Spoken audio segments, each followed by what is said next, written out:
Hola, ¿cómo están? Buenos días. ¿Quieren un retrato? No, mejor vamos a estudiar acerca de la composición un poco más, ¿no? Porque cómo darle más calidad a nuestros retratos si no es por la composición. Juan de Pareja, de Velázquez. Veamos las diagonales, veamos qué es lo que ocurre en este cuadro, ¿no?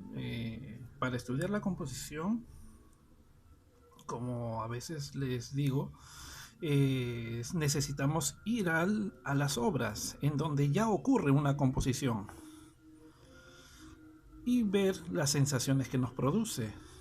Esto en torno a los conceptos. Hay libros en donde simplemente nos explican los conceptos de composición, pero en un nivel abstracto totalmente. Eso dudosamente le puede servir a un pintor realista, a un dibujante realista que necesita eh, los conceptos teóricos, pero a un nivel operacional, de taller, cómo hacer.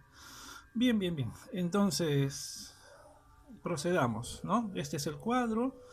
¿Qué es lo que aquí estoy viendo? La propuesta inicial podríamos decir que es un triángulo, ¿no? Es un triángulo que es una forma muy estable, pero a la vez tiene cierto dinamismo por sus diagonales, ¿no? Eso es lo que en principio podemos observar. Es la propuesta inicial. Eso es primordial. Luego se trata de un retrato. Hay entonces una jerarquización de la forma de la cabeza. ¿Cuál podría ser el dato que a nosotros nos puede servir? Hay un recurso muy bonito que es, dado un cuadrilátero, nuestro cuadro, nuestro plano de trabajo, hacemos una X, partimos en la mitad, ¿no? Ojalá se vea bien eso. Sobre esa mitad que tenemos, volvemos a hacer una X. ¿Se entiende, no? Una primera X de todo el cuadro, partimos en medio y volvemos a hacer una X. Se dan cuenta que aquí nos queda un rombo posicionado ahí arriba. Entonces, siempre tengamos la noción de colocar la cabeza allí arriba, de la mitad hacia arriba.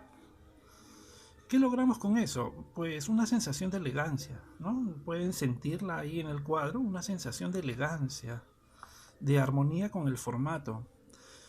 Luego, ¿qué cosa ha hecho Velázquez? Fíjense que ha utilizado esta diagonal en primer término, esta diagonal que va de izquierda, superior izquierda a inferior derecha, y ha colocado la cabeza hacia allá, ¿no? Aparentemente esta es la mitad del cuadro, y él ha colocado la cabeza en este sector, ahí. ¿Por qué? Para otorgarle más dinamismo todavía a su composición. Él es complejo, él no se queda con una solución sencilla. Él pensaba sus cuadros pues por meses, muchas veces, ¿no? Démonos cuenta entonces cómo él efectúa las sensaciones tan hermosas, pero también aplicando algo de geometría. Bien, entonces a lo que me refiero es esto, ¿no?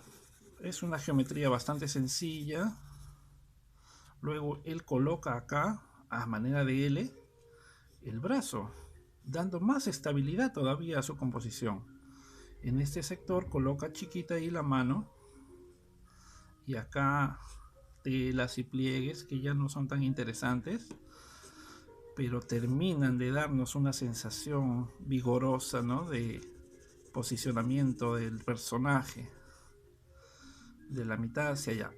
Tiene relación con la regla de tercios, ¿no? La colocación de la cabeza. 1, 2, 3. La regla de tercios es reducción, una simplificación de la sección áurea.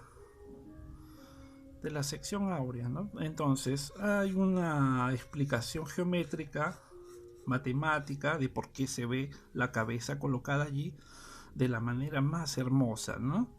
Es digno de estudiarse ese sistema de composición.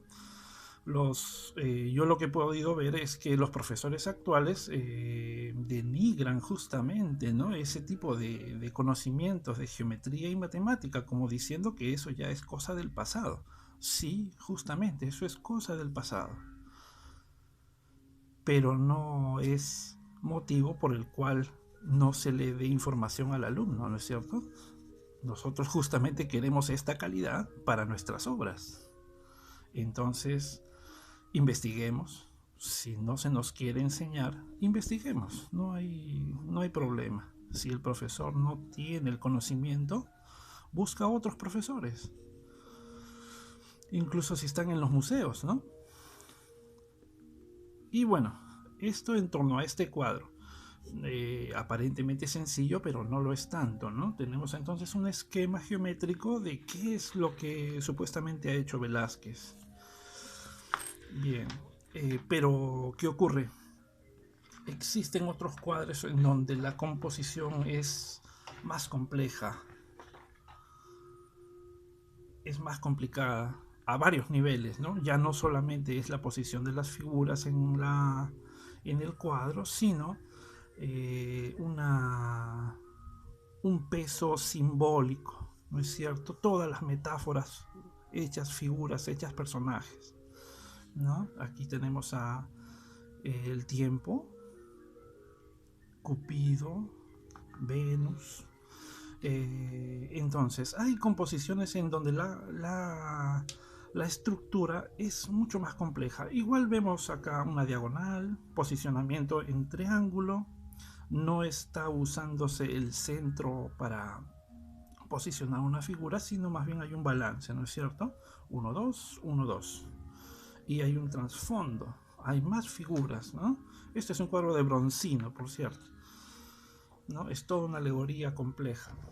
Vemos en Miguel Ángel el inicio justamente del barroco y de las composiciones cada vez más complicadas, ¿no? Se rompe ya con el clasicismo, la serenidad y la elegancia de lo simple, y ya vemos curvas y más curvas, curvas y más curvas, ¿no? Es mostrar las figuras, pero de una manera, en un efecto dinámico y con mucho movimiento, desorden podría decirse incluso, pero tiene sus propias reglas, ¿no? Este cuadro ya lo hemos estudiado, de Solomon, ¿no? Ya lo hemos revisado anteriormente, pero podemos hacer un pequeño esquema como para poder revisarlo nuevamente. La idea principal, ¿no? Vemos el cuadro de Solomon, es Sansón. ¿Cuál sería su propuesta inicial? Prácticamente es un vórtice, al menos eso es lo que creo entender, ¿no? Lo observan, Sansón luchando ahí contra 1, 2, 3, 4, 5. Acá hay uno más. Entonces, esa agitación tremenda viene a hacer esto prácticamente, ¿no? Un vórtice en donde se inicia todo. Todo el resto de ideas está colocado en una figura general, principal. La primera disposición está lleno de diagonales y movimientos en curva a manera de eco, ¿no? Lo que llamamos el ritmo. ¿Se dan cuenta? Y eso es lo que otorga una energía infinita. Podemos quedarnos viendo este cuadro durante horas y horas y al día siguiente volver a lo mismo y no paramos de sentir la energía que tiene este cuadro. ¿Por qué? Por la composición, ¿no? Por la composición.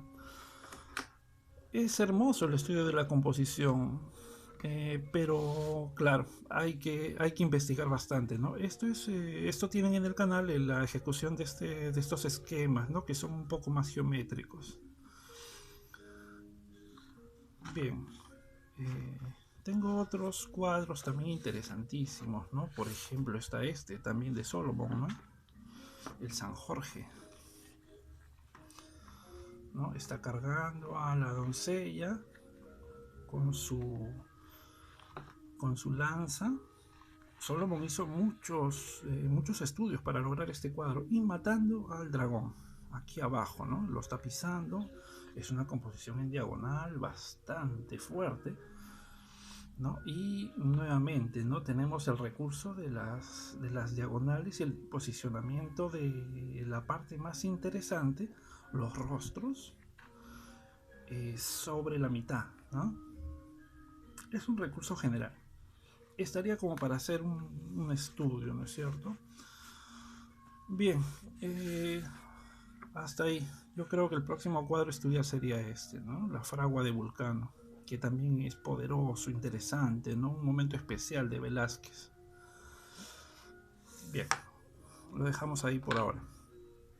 Hasta luego, ¿no? Estudien el cuadro que más les guste y lancen las líneas geométricas, ¿no? Es una recomendación. Adiós.